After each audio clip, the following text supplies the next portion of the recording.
कक्षा 12 के सभी छात्र एवं छात्राएं जो गणित का अध्ययन कर रहे हैं, आज हम एक नए पाठ को लेकर के आगे चलेंगे जिसका नाम है आव्यूह, जिसे अंग्रेजी में हम मैट्रिक्स कहते हैं।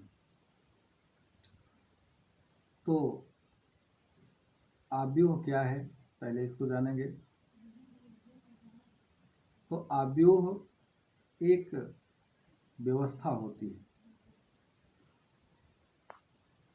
जिसको हम इस प्रकार से परिभाषित करते हैं। यमन अवयवों का यम पंक्तियों तथा n स्तंभों में व्यवस्थित रूप आव्यूह कहलाता है। रिपीट करते हैं, यमन अवयवों का यम पंक्तियों तथा n स्तंभों में व्यवस्थित रूप आव्यूह कहलाता है। आव्यूह के कई उदाहरण, जैसे ट्रेन में रिजर्वेशन कराते हैं तो ट्रेन में जो सीट होता है उसकी जो बुकिंग होती है वो एक व्यवस्था होती है और वहाँ भी उसको हम एक मैट्रिक्स कहते हैं। क्लासरूम में छात्रों के बैठने की व्यवस्था एक मैट्रिक्स फॉर्म होता है। उसमें कुछ पंक्तियाँ होते हैं और कुछ स्तंभ होते हैं जिसमें छात्र बैठ करके क्लास में अध्ययन करते हैं। तो इस तरह से अवयवों को या वस्तुओं को, संख्याओं को या व्यक्तियों को हम कुछ पंक्तियों और कुछ स्तंभों में अगर व्यवस्थित कर दें तो ऐसी व्यवस्था को हम आव्यूह कहते हैं। तो इस प्रकार यमन अवयवों का यम पंक्तियों तथा n स्तंभों में व्यवस्थित रूप आव्यूह कहलाता है। तो इस आव्यूह को या इस व्यवस्था को अंग्रेजी वर्णमाला के किसी बड़े अक्षर से निरूपित करते हैं। जैसे हम मान लें कि ए कोई आव्यूह है और कुछ संख्याएं लिख रहे हैं, जैसे 2, 5, 4, 0, ऋण 8, 7। तो इस तरह से यहाँ पर हम देख रहे हैं कि 6 अवयव या 6 संख्याएं हम लिए हैं, 2, 5, 4, 0, ऋण 8, 7। और इन 6 संख्याओं को हमने दो पंक्तियों, पहली पंक्ति R1 में हमारा 2, 5, 4 है और दूसरी पंक्ति में 0, ऋण 8, 7 है, इसे हम R2 कहें। तो इस तरह से दो पंक्तियाँ और स्तंभ यहाँ 3 हमको दिखाई दे रहे हैं। पहला जो स्तंभ है जिसको हम कॉलम कहते हैं C1, दूसरा स्तंभ है C2 और तीसरा स्तंभ है C3। तो इस तरह से C1 में 2 0, C2 में 5 ऋण 8 और C3 में 4 7। R1 में 2 5 4 और R2 में 0 ऋण 8 7 है। तो इस तरह से 6 अवयवों को हमने दो पंक्तियों और 3 स्तंभों में व्यवस्थित कर दिया। तो ये हमारा जो व्यवस्था है वह एक आव्यूह कहलाता है। आव्यूह का निरूपण, आव्यूह को व्यक्त करने के लिए हम एक अंग्रेजी वर्णमाला का एक बड़ा अक्षर यूज करते हैं और आव्यूह के अवयवों को या पदों को लिखने के लिए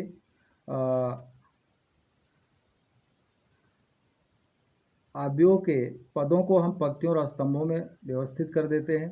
तो इस तरह से पंक्तियों की संख्या और स्तंभों की संख्या को अगर हम क्रॉस के रूप में लिखें तो उसे हम आव्यूह का क्रम कहते हैं।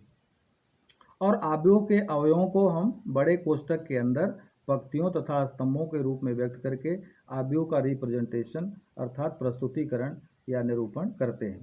तो इस तरह से इस उदाहरण में हम 2 पंक्तियां और 3 स्तंभ देख रहे हैं। तो इस आव्यूह का क्रम क्या होगा? 2 गुणे 3। तो इस तरह से एक जनरल मैट्रिक्स हम लिख रहे हैं जो परिभाषा में अभी इसके पहले हमने दिया कि mn अवयवों का यम पंक्तियों तथा n स्तंभों में व्यवस्थित रूप आव्यूह कहलाता है। तो उसको हम लिख रहे हैं A बराबर A11, A12, A13, A आव्यूह है और A उसके पद हैं स्मॉल a के रूप में, जिसको हम सफिक्स लगा करके रो और कॉलम के हिसाब से लिख रहे हैं। A11, A12, A13 dash dash dash A1n। ऐसे ही दूसरी पंक्ति में A21, A22, A23 और डैश डैश डैश A2n और dash dash dash dash dash dash यम पंक्ति है तो AM1, AM2, AM3 dash dash dash AMN। तो इस तरह से हम ये जो हमारा आव्यूह है इसमें कुल कितनी पंक्तियां हो गई, पहली पंक्ति, दूसरी पंक्ति, ऐसे ही डैश डैश डैश लगा है तो इसका पहला सफिक्स यम है तो पंक्तियों की संख्या यम हो गया। कॉलम अगर गिने तो ये पहला कॉलम, दूसरा कॉलम, तीसरा कॉलम, लास्ट में एन लिखा हुआ है तो स्तंभों की संख्या कितनी हुई, एन। और इसमें अवयवों की संख्या कितना हुआ, m इंटू एन अर्थात mn।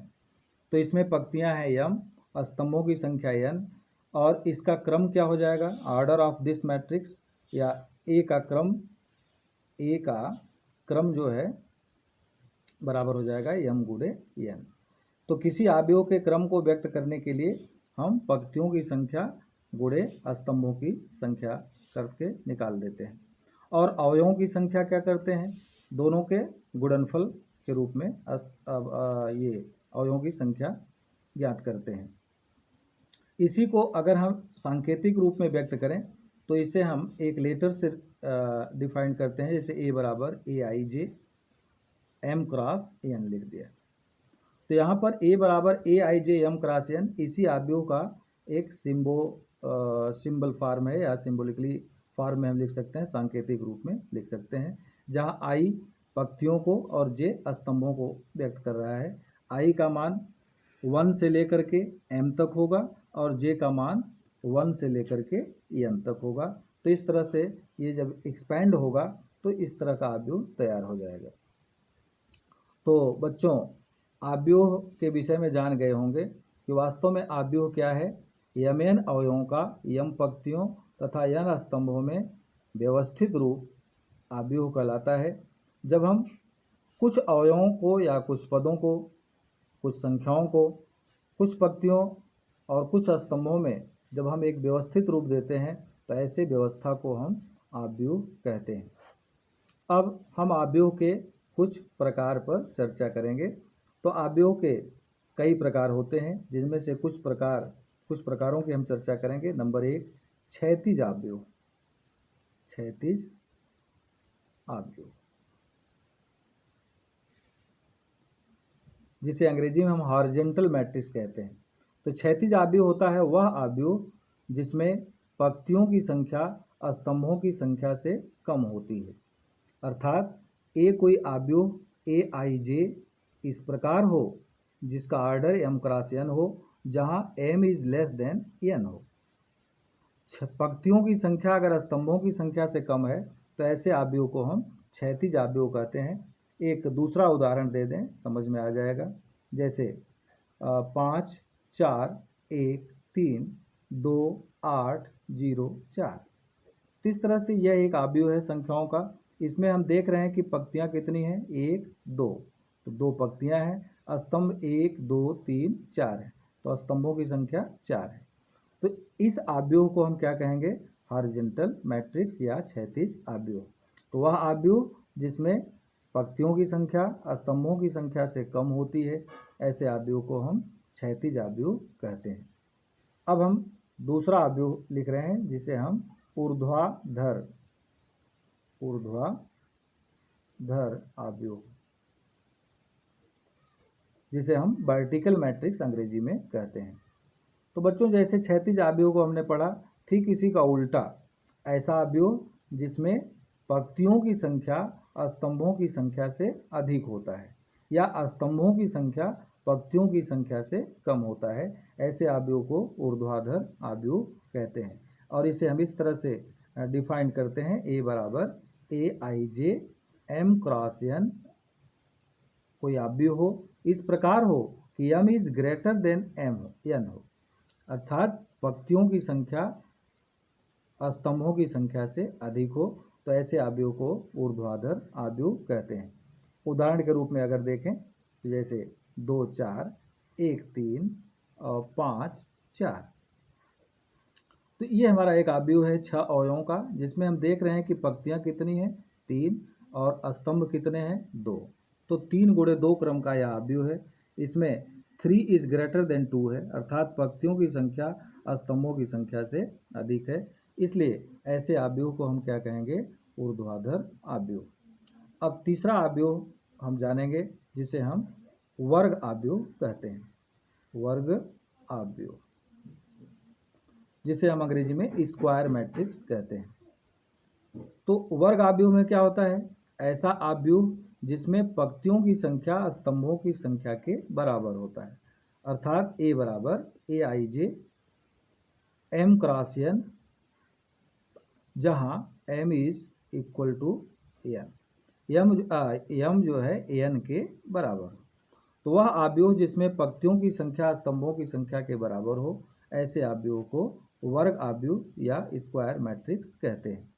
उदाहरण के रूप में अगर देखें तो A बराबर 2 5 4 1 7 8 5 0 4। तो इस तरह से इस आव्यूह में देख रहे हैं पंक्तियों की संख्या भी 3 है और स्तंभों की संख्या भी 3 है। तो इस तरह से 3 × 3 क्रम का यह आव्यूह हमें मिला। तो ऐसे आव्यूह को हम क्या कहेंगे, स्क्वायर मैट्रिक्स या वर्ग आव्यूह। तो बच्चों 3 प्रकार के आव्यूहों का हमने अध्ययन किया, क्षैतिज आव्यूह, ऊर्ध्वाधर आव्यूह और वर्ग आव्यूह। आशा है कि सभी को इन तीनों प्रकार के आव्यूह अच्छी तरह से समझ में आ गए होंगे। अब कुछ और भी विशेष प्रकार के आव्यूह हैं जिनकी चर्चा हम नेक्स्ट डे करेंगे।